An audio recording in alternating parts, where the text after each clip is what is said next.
Everybody here, it's tournament time here at the Sun Journal. Kalle, Justin Pelletier, ready for Tourney 12 here at sunjournal.com, breaking down the Class C West boys bracket. Dirigo High School, I think they play some basketball over there. There's not a lot of breaking down to be done from what I can see. It's Dirigo, and it's not exactly in this bracket.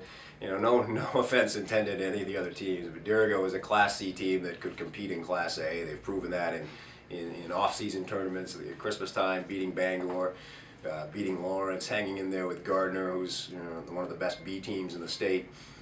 Dirigo can just beat you in so many ways that Class C teams aren't equipped to deal with. Because for one thing, you got to deal with Cody St. Germain in the middle, and that's all well and good. You can almost put him down for his 20 points and 12 rebounds right now. But the other question is, who else is going to beat you?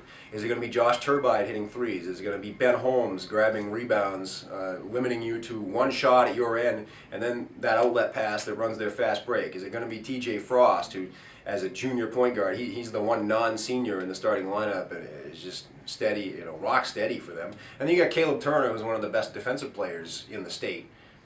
So what do you do about Dirigo if you're a Class C team like Sockeye Valley, who's coming in 6-13 and has only beaten 2 Class C teams all year?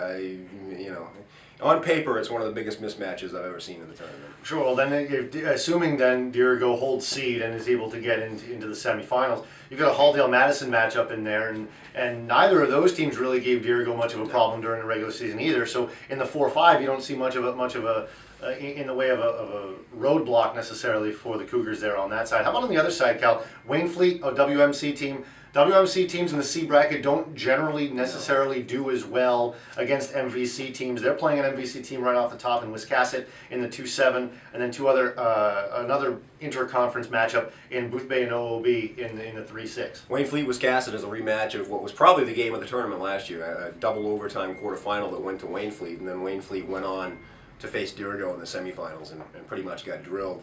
Waynfleet is the one team in the bracket that might have the athleticism and the balance to deal with Dirigo. The problem is, if they beat Wiscasset, which I think is, I don't know. Wiscasset played as well as anybody in the MVC in the second half of the year.